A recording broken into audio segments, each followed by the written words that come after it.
Okay. Hi, everyone. I'm just going to change a view here. So I should only be able to see me. There we go.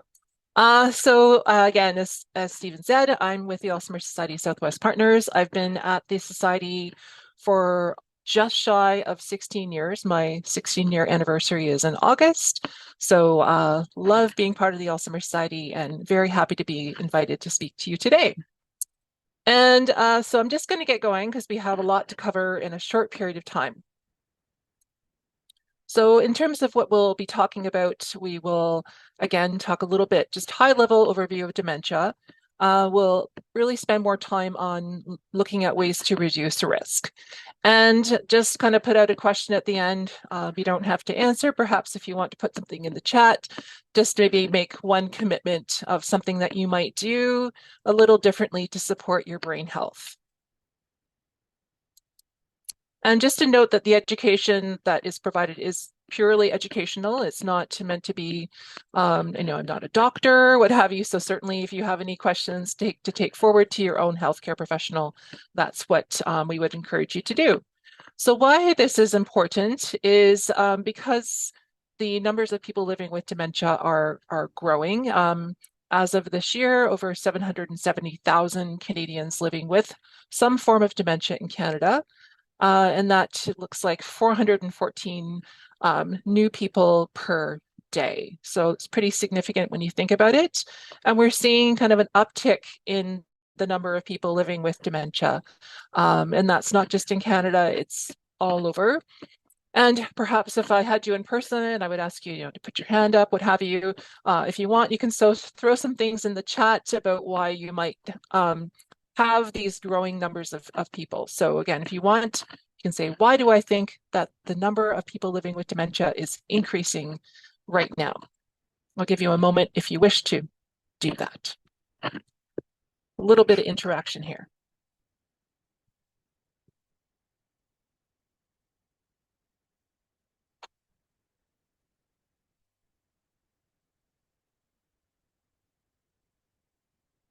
Aha, there we go. Yeah, thank you. So aging population for sure. So we have an aging population. Also, we have more people. So more people. And I always say, once upon a time, our kind of demographic sort of looked like this. So older people were up here and then younger people were at the bottom. Now it's kind of flipped, right? So we have this big kind of older cohort at the top and then fewer younger people. And that's true in most developed countries. And just to highlight that there are also people who are under the age of 65 who are living with dementia. We call that young onset, and we don't want to forget about them as well. Certainly, the biggest risk factor for developing most forms of dementia is getting older, but not everyone will be older, and that's only one component of it. So I'll talk about this really, really briefly. We talk about dementia as kind of an umbrella. And I think Stephen's heard me talk about this before. Another analogy that we sometimes use is thinking about the word ice cream. So you could also have the word ice cream in that umbrella. And then think about perhaps the most common flavor of ice cream is probably vanilla, right? Maybe coming in at number 2 could be chocolate, and then maybe strawberry, and then you get some of the other more kind of niche flavors. I'm sure everyone has their own one, and depending on the ice cream maker. And the same thing with dementia. We have many different causes and diseases that can cause dementia to happen. The biggest one would be Alzheimer's. So Alzheimer's is kind of like vanilla. So it's still dementia, but it's just, again, the most common cause. So Alzheimer's and vascular together really represent the lion's share of cases, especially in people who are over the age of 65. So those two combined, from what I've heard from some geriatricians, probably 85% of cases in people who are over the age of 65. And just like ice cream, I could have a scoop of vanilla in my bowl and I could have a scoop of chocolate, and those two things can mix together. And the same thing with dementia, we can have, somebody can have more than one kind of dementia happening. So we call that a mixed dementia. And that can sometimes make things a little bit tricky in terms of a diagnosis. I did want to mention a little bit about Lewy body dementia, since we're speaking here with the Parkinson's Society. So I'm just going to have a couple of slides to talk about that. And some of you may be very, very aware of this already. So think about, what are these Lewy bodies? So again, when we think about proteins, again, there's a sort of a normal protein called alpha synuclein, if I say that correctly. And sometimes they can misfold and clump together.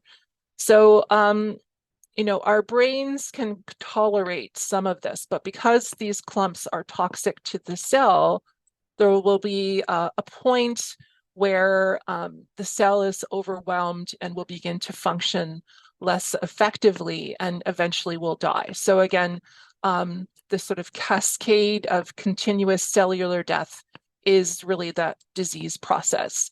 So thinking about that. So then when we look at sort of the, what are some of the changes that might be observed?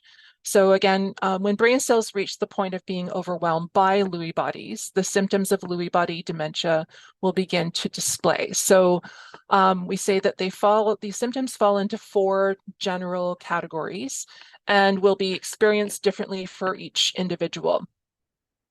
So we have changes that may affect movement. So both controlled movement, such as walking, and autonomic movement. So things like bowel control. The next one we may see is around hallucinations, so which makes understanding and navigating the world, very difficult and potentially quite frightening.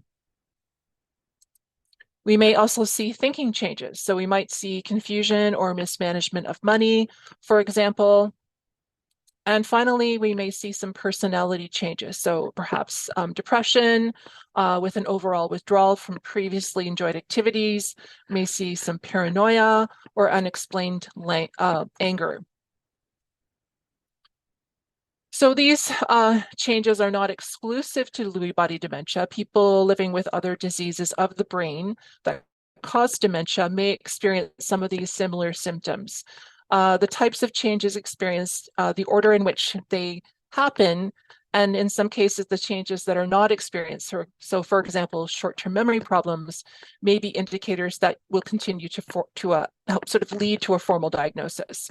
So often, again, just to reiterate, often when people think of dementia, they often immediately think about memory problems, and that may not be the case in other forms of dementia. For example, people who have Lewy body dementia. Also on that previous screen, it was frontal temporal dementia, again, another rare form of dementia, where also memory concerns are not the primary concern early on. And just to highlight here, so Lewy bodies can cluster in different locations of the brain. So it's where these clusters happen that determines the disease being experienced. So nearer to the outside of the brain, so the cerebral cortex, it is the thinking skills that are affected first. So when we think about dementia with Lewy bodies, the one I just talked about. If it's closer to the center of the brain, it is movement changes, and in the middle, it is a blend of the two. So all of these diseases have Lewy bodies present, and each with overlapping symptoms, but with their unique needs and experiences, a proper diagnosis is an important consideration. So this is why sort of we say that this is on a spectrum, right? So there is also a great online webinar, I think it's probably recorded, where through the Alzheimer Society of Ontario, that talks about basically Parkinson's dementia and Lewy body dementia. So we get into this in a lot more detail. So shifting gears a little bit, so we want to think about, why is brain health important? So again, we know that the brain is certainly an important organ in our body. Probably I'm a little biased, but I think the most important one. It plays a role in, again, every thought and action. And even though you can't see this vital organ, the brain needs to be looked after and exercised regularly, just like the rest of the body. So while we still have an incomplete understanding of the mechanics that lead to dementia, researchers have pinpointed several risk factors that increase the chance that someone will develop dementia. So importantly, some factors can be changed or modified to delay or reduce the risk of developing dementia. So a lot of this is coming from a big report that came out initially in 2020, part of the Lancet Commission on Dementia Prevention, Intervention, and Care.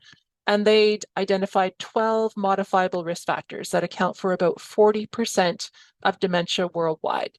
So the report's authors took a life course approach to identify specific actions that can be done over a lifetime. So thinking about early on in our life, kind of our middle years and later years.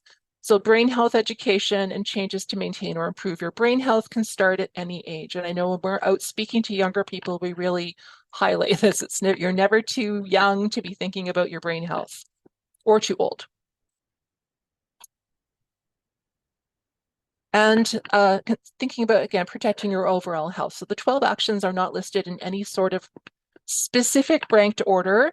The importance of each of these actions greatly depends on your own circumstances and the areas where you could use the most improvement. So when we started this, I said at the end, you'll have an opportunity to throw something in the chat, a little commitment, and think about, maybe that's an area that I haven't paid much attention to, and I'm going to put some effort into that.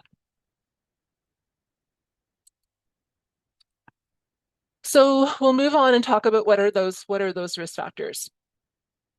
So if we look at, put that up here.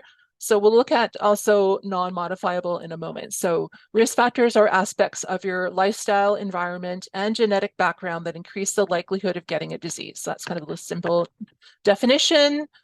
So on their own, they are not causes of a disease. So rather, these things represent an increased chance, but not a certainty that dementia will develop. Similarly, having little or no exposure to risk factors does not necessarily protect a person from developing dementia. Like, I know you all want these easy answers. It's just tough. We can't give them. There are some risk factors that can be changed and that we have more control over. So we say modifiable, and then some that we cannot. So we say non-modifiable. So we'll look at the non-modifiable ones first. Okay. So this one, of course, age, I alluded to this earlier on. Again, age is the number one risk factor for developing Alzheimer's disease and other dementias. Dementia is not a normal part of aging. So just keeping that in mind, some people have this idea that if I live long enough, I'm going to get it, and that's not the case. So from 2020, some research showed that 8.4% of Canadians over 65 had some form of dementia. By 2050, when all the surviving baby boomer generation is 85 or older, the percentage of Canadians over 65 living with dementia is expected to increase to 13.2%. And so we see, again, the largest increases in dementia are in older age groups, and people who are over the age of 85 with dementia are expected to increase almost 30% faster than the overall number of cases in the population. So that over 85 group is kind of the area where we see the biggest kind of uptick. So then we look at sex. So sex assigned at birth. So women may be more at risk because of their increased life expectancy, biological factors, so including sex differences in hormones, brain structure, and health conditions that may lead to more inflammation. And in 2020, again, an estimated 61.8% of people living with dementia in Canada were female. And so the final one to mention here is genetics. And people often are very, very, very interested in this one. And certainly there is lots more information available that I can get you if you're interested here. Keep in mind that genetics play a role in Alzheimer's dementia. However, only a small percentage of cases are associated with specific genes that cause the inherited form of the disease. So we say there's two forms of Alzheimer's, in particular, familial and sporadic. So for the familial type of Alzheimer's disease, there are 3 genes that directly cause Alzheimer's disease. So again, if a person has an alteration in any of these genes, they will most certainly develop familial Alzheimer's disease, and it's very, very often well before the age of 65. So that's where we often see that genetic form there, that inherited form. So again, if a parent has one of these faulty genes, their children have a 50% chance of inheriting the genes. So that's like other inherited health conditions as well. But again, it makes up less than 5% of all people living with Alzheimer's disease. So most people have that sporadic Alzheimer's. And again, in terms of, it could be, say, a combination of genetics, environment, lifestyle risk factors, etc. So just keeping that in mind. Okay, now this is the important one. So again, the authors of the report, the Lancet report, took that life course approach to identify specific actions that can be done over a lifetime. So in our early life, less or a lack of education is associated with a greater risk of dementia up to about age 45. And then in our midlife, which is where I am, our age 45 to 65, things like hypertension, high alcohol intake, obesity, hearing loss, and traumatic brain injury are factors that we can change or modify. And then in later life, we look at things like smoking, depression, so later life depression, social isolation, physical inactivity, air pollution, and diabetes are the modifiable risk factors. So these 12 modifiable risk factors have been shown to contribute to increased dementia risk. So again, addressing these can reduce the prevalence of dementia in Canada. So what are we looking at here? So here we go. And these are somewhat more specific to Alzheimer's. However, anything that we can do to maintain a healthier brain is going to benefit anyone regardless of the type of dementia they're living with, and also just anyone as we're getting older. So all of these risk factors are really looking at our overall wellness as well. So the first one is knowing your numbers. So when we think about this, the first one we want to consider is our body weight. So especially in our midlife, so 45 to 65 increases, these obesity, again, increases the risk of developing dementia. Thinking about our blood pressure. So we know that sweet spot is 120/80. People who have high blood pressure or hypertension in midlife are more likely to develop dementia compared to those with normal blood pressure. So since high blood pressure affects the heart, the arteries, and blood circulation, it can increase the risk of developing dementia, particularly vascular dementia, that one that was mentioned earlier. And when we note here as well, we talk about these things and we want to make sure that anything that can be managed is managed, right? So if we're living with hypertension, we want to make sure that we're addressing it with our healthcare provider to make sure that we're kind of getting it down to as close as we can to that 120/80. And then looking at cholesterol. So a healthy level of cholesterol is important, as high cholesterol is also a risk factor for heart disease, stroke, and vascular dementia. And then, so studies have shown that type 2 diabetes can be a risk factor for Alzheimer's disease, vascular dementia, and other types of dementia. And this is because the same cardiovascular problems that increase the risk of type 2 diabetes also increase the risk of dementia. So being physically active every day. And we all know, again, that exercise is good for our bodies, but lots of research now shows that exercise is great for our brains too. So people who exercise regularly are less likely to develop heart disease, stroke, and obesity and diabetes, which we've just mentioned are all risk factors associated with dementia.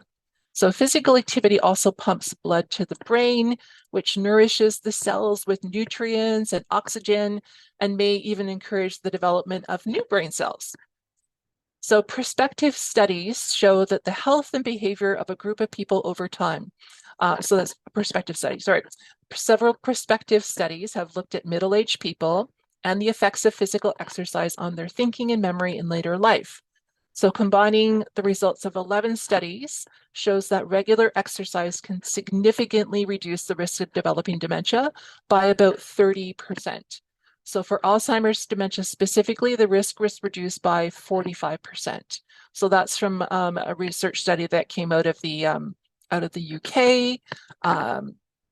Yes, and I know there was some research that was done led by someone here in through Western or Lawson Research, who also really highlighted the importance of physical activity. So, how much exercise do you need? So, the World Health Organization recommends that seniors in particular exercise at least 3 times a week for a total of 150 minutes, so about 2.5 hours, or 30 minutes, 5 days a week. So this includes cardio exercise that gets you breathing harder and gets your heart beating a bit faster. A brisk walk is enough to do this.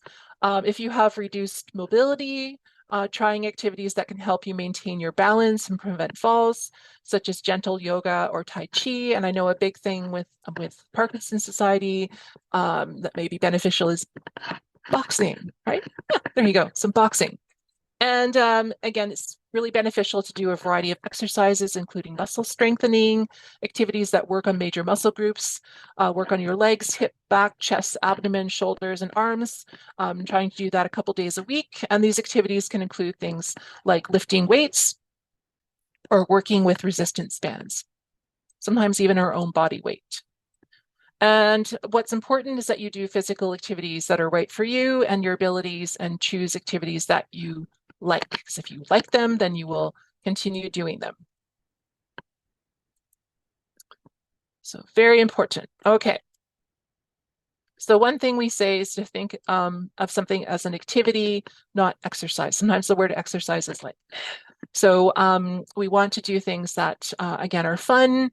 It's not something like it's a chore that you have to tick off your list. And it's also nice to plan out some of your physical activity with someone you know. And sometimes it's great, a little bit more accountability, and you get some of that social interaction as well. Okay. This is just a little graphic to show that there's lots of different ways to get those 150 minutes. This is taken from the Canadian document around exercise for older adults, sort of that there's a report that I can certainly share with Stephen to share out, which talks about sort of the guidelines for older adults to get exercise. So next one, very, very, very key. We want to be socially active. So we know that being socially active decreases the risk of depression and social isolation, which are risk factors for dementia. Having an active social life also can reduce your stress, brighten your mood, and keep your relationships going strong. It's important that we find new ways to stay connected to maintain good mental health and well-being. Just a little aside, I know there's a researcher based out of Western, and she's doing research on people they call super agers. And from what I've heard her say is that they're still doing a lot of digging, but the one thing that kind of jumps out at her in terms of what's common amongst this group is that they are super duper socially connected. She says when she's doing recruiting for other super agers, she said it's so easy because every single person in this group that she has already knows so many people and just keeps bringing them all in. So that was kind of interesting. So how do we stay connected? So it could be phoning your family and friends, talking with a neighbor, going out for walks or hikes or any of those exercise things we said before, get some fresh air, explore nature, and just spend quality time with people that you live with, that you enjoy spending time with. So it could be doing a puzzle together, playing a board game, working on some kind of project together. Things that you can do online if you need to. Again, we kind of had to get used to that over the last 5 years. And perhaps doing some volunteering, etc. Just be kind of out and about in your community, and even just chatting with, the person at the grocery store. I feel like that got me through part of the pandemic, just chatting with the only people that you could see, right? So just those informal ways of connecting are shown to be beneficial as well. So managing medical conditions. Again, whoever your primary kind of health provider is, whether it's a family physician, nurse practitioner, etc., check in with them regularly and make sure that you're getting treatment for any of the other health conditions that we've spoken about. And certainly if you're noticing any changes in your health, don't delay, get in to have a chat about it. So ensure you're educated about your medical conditions and how to treat them. If you're taking medications, ensure that you're taking the proper dose at the right time. So if you are experiencing side effects, speak to your healthcare provider. Your pharmacist, again, is also a great resource to help educate you on your conditions and what those medications can do. And certainly you can, in Ontario, you can receive prescriptions for other common ailments like rashes, pink eye, insect bites, etc., through your pharmacist as well. So challenge your thinking, and this is always an interesting one because everyone has a different way of doing this. So when we talk about cognitive engagement, it's thought to support the development of cognitive reserve, if you've ever heard of that. So this is the idea that people who actively use their brains throughout their lives may be more protected against brain cell damage caused by dementia. So that's sort of that use it or lose it. So just like how if we don't use our muscles, we lose them. We need to constantly challenge our brains and be lifelong learners. So we can be lifelong learners, be constantly learning new things and challenging your brain throughout your life. Help build up that cognitive reserve. So learning a new language, taking up new hobbies. So a new hobby, like maybe I've never done baking before, maybe not now because it's summer, but you can do that later on. I'm going to learn how to use my air fryer in different ways, what have you. Gardening, learning a new instrument. And attending workshops like this is also a great idea.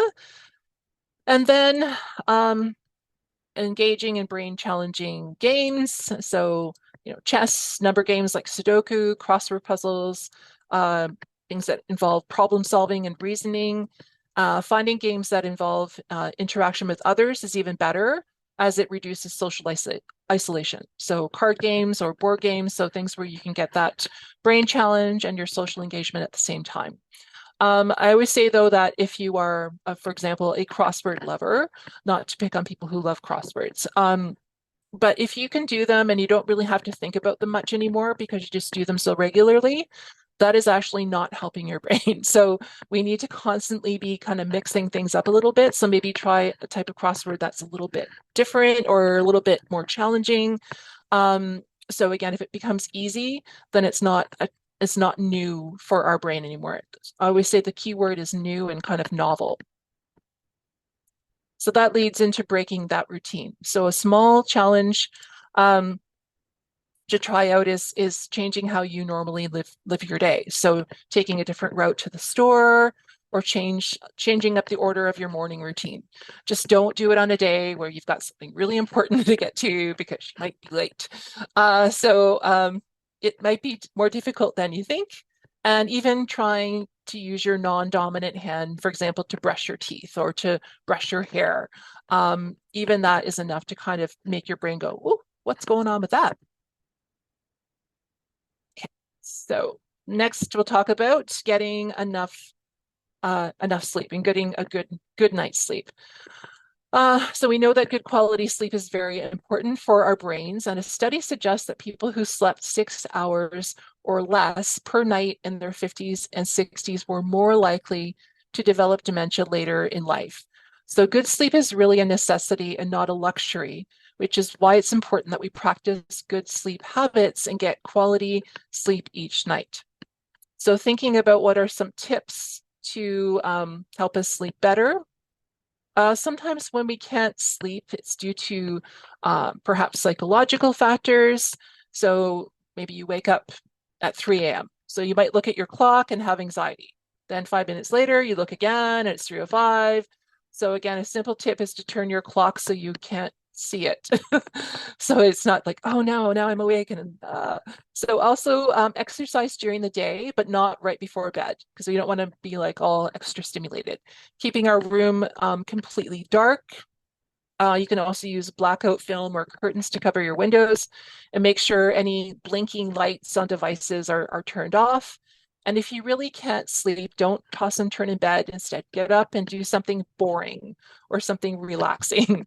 And to try to avoid watching TV, late meals, and checking your phone before going to sleep to decrease the blue light exposure from that. And that is the one thing I'm often guilty of, and I usually pay the price. So you can try mindfulness meditation, breathing exercises as well. I find those very helpful, especially like the deep breathing or some square or box breathing can sometimes really help me to kind of just calm down before I sleep. And just increase activities during the day and decrease naps as well if you're finding it trouble getting a good night's sleep. And if you do have a sleep disorder, it's very important to check in again with your healthcare professional. So looking at depression. So it's important to have depression treated. So depression symptoms may be things like feeling down and having a low mood, but over a period of time. It's not just, a couple of days. Feeling fatigue, having sleep issues, expressing negative thoughts, lacking interest in doing things that you used to enjoy, or perhaps withdrawing from others. So if you've noticed changes in mood or behavior, certainly again, speak with your healthcare provider. If you're in a crisis, obviously visit to local emergency department. Another thing that works for some folks are kind of journaling, so writing down your feelings, thoughts, and experiences, and maintaining an active lifestyle sometimes helps some folks talking to friends and family. So lots of great resources. You can reach out to your contacts at the Parkinson's Society, and they can help you with this, and also getting you connected to other organizations and resources. And avoiding excessive alcohol intake. So guidelines for consuming alcohol, not specific to people living with dementia, just in general. Again, low risk of harm for individuals who consume 2 standard drinks or less per week. Moderate for those who consume between 3 and 6 standard drinks, and increasingly high for those who consume 7 standard drinks or more per week. So just some guidelines there. And yeah, so also drinking may interact with medications that you're taking or with other health-related issues. So certainly chat with your doctor or other healthcare professional if you have any concerns about this. So important one, this is one that people often were sometimes surprised to see, maintaining your hearing. So hearing loss has also been linked to an increased risk for dementia, in addition to social isolation, loss of independence, and problems with everyday activities. People who experience hearing loss often have reduced cognitive stimulation. This kind of makes sense. So it's very important to get your hearing assessed. So studies have shown that hearing loss that is managed, so again, through the use of hearing aids, may slow cognitive decline. So ways to reduce your risk: wear hearing aids if you need them, and make sure that you're checking the batteries, ensure that they're fitting correctly. Have annual hearing evaluations. In most cases, from what I understand, it's places don't charge to have a hearing check. And avoid being continually exposed to loud sounds, including loud music. And this is one, when I mentioned we talk to young people, we kind of highlight this one as well, because we got to take care of our ears too. And you can also check in to see if there's any earwax buildup. I think sometimes audiology or hearing clinics will offer that service. So here we have finding meaning in life. And I think this sometimes gets a little tougher. I think when we're in our career phase, we perhaps, hopefully, I know I do get a lot of meaning from the work that I do, And then perhaps after retirement, it gets a little harder. We have to redouble our efforts to find out, what is really meaningful to me and how can I kind of direct that. So again, thinking about what is important to me in my life. And so in terms of what brings you purpose and meaning in your life, again, we want to incorporate that into our daily routine. Yes, so this one is very highly personalized. It could be, help giving back to my community. It could be, um, I'm not sure, thinking about what's meaningful to me is spending time with my family, et cetera, et cetera. So think about how am I, what is meaningful to me and how can I direct that? This one's pretty straightforward. We want to avoid head injury. Um, and again, another one where we talk about with young people as well. So by protecting your head, you are caring for your brain today and in the future. So falls are one of the major causes of head injuries as we age. So many falls can be avoided, and whether it be the Alzheimer Society, other local organizations offer programs with concrete actions to help prevent falls. And again, we want to have exercise that improves balance and flexibility. So that's really key. So some research suggests traumatic brain injuries may increase the risk of dementia, and this may particularly affect athletes, things like boxing. We talked about boxing before, but we want to use all the proper gear, etc. Soccer, because people do headers, hockey, football, etc. So those who may be experiencing more repeated head injuries or concussions. So it's very important that we try our best to protect our heads. So when you're in your car, wear a seatbelt. I always think, of course, people wear seatbelts, but I'm always shocked after, long weekends and the OPP talk about their blitzes and they talk about all the people who aren't wearing seatbelts. Just always blows my mind. Wearing a helmet if you're engaging in physical activities like, cycling, skating, skiing, skateboarding, rollerblading, et cetera, et cetera. And also setting a good example for young people. I'm just always really, really surprised by the number of young people who aren't wearing helmets. But if they're out with their parents or grandparents and they're not wearing helmets, that's, anybody can have a head injury. And if you've been prescribed a mobility aid like a walker or a cane, make sure that you're using it, it's been fitted properly, that you are, getting some supports in terms of how to use it correctly. And this could also reduce your risk for falling and injury. Using railings when walking up and down stairs. If you need other railings, making sure that those can be put into your living environment. Grab bars in bathroom, in the shower, and avoiding the use of scatter rugs. I know people are really attached sometimes to their scatter rugs. I always say if you love your scatter rug and you think it's beautiful, put it on the wall. You can look at it, just keep it off the floor. Adopting healthy behaviors. So this could be reducing avoidable stress. You see, avoidable stress, we have always going to have some level of stress in our life. But again, when we're experiencing kind of a short-term stress, so something that causes like a fight or flight response, our body releases adrenaline to help us better to react to a dangerous situation, such as being chased by a bear. So when we experience long-term stress, we are unable to relax from what is stressing us. So in these situations, our body will release cortisol, which can cause damage to our health.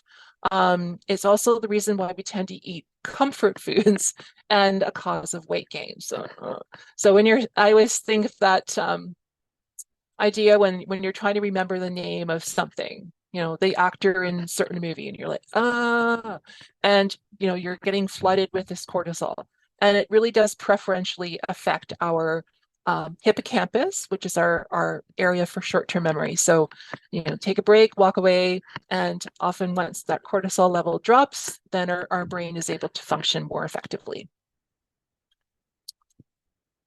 Yeah, and certainly when we're under stress for a prolonged period of time, it can start causing problems with our overall health. Our immune, digestive, and cardiovascular systems will not function as well, and our sleep will be compromised. A lot of the things we talked about before. So certainly tips for managing stress, seek and accept support, take time for yourself, and just be prepared. If you kind of know what your triggers are, just sort of create some, I know this situation might come up. How am I going to respond to it at that point? Getting that sleep that we need and finding opportunities to laugh. Laughter is very good. Smoking. So evidence is strong and consistent that smokers are at a higher risk of developing dementia versus non-smokers and ex-smokers. So it's never too late to quit. And healthy food choices.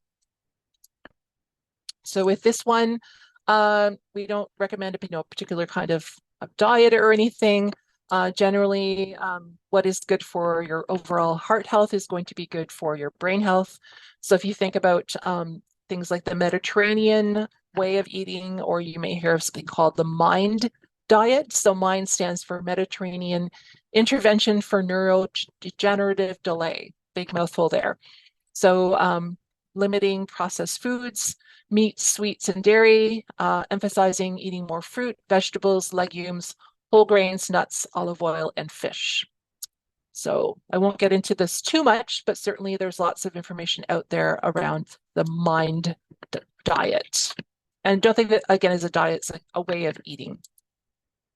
So coming back to here is looking at what am I going to do, right? So you can think about this if you want to throw something in the chat. That's amazing. So you can pat yourself on the back for what you're currently doing to support your brain health, but also consider what will I start doing to improve my brain health, and really reflect on. You don't have to put this next one in the chat. Think about maybe there's going to be some challenges that I may face in doing that, but what am I going to try to do going forward? And just a few things to mention. Just with the Alzheimer Society, and I know the Parkinson's Society is great about working with us. So certainly if you're feeling that you want to reach out and access some of our programs, I know they would be happy to help make that referral to us. But we do support folks who are living with dementia and their care partners with a variety of different programs. So again, a referral can be made directly, or our friends at the Parkinson's Society can help with that. And if you're outside of the area, Elgin, London, Middlesex, or Oxford, our friends at other Alzheimer societies generally provide very similar types of services. So please feel free to reach out to them as well. So some resources, I can share these links with Stephen afterwards, but if you are great at scanning things on a screen, you can. This is our Heads Up for Healthier Brains brochure, and you can take a look at that. It sort of summarizes some of the information that we've talked about. And we'll share this afterwards. This is Heads Up for Healthier Living. Looks very similar. This is for folks, it's really the same information. It's just rephrased a little bit. It's for people who are already living with some cognitive change. Some resources around risk factors. And again, I can share all of these links afterwards. And now we have some time for questions.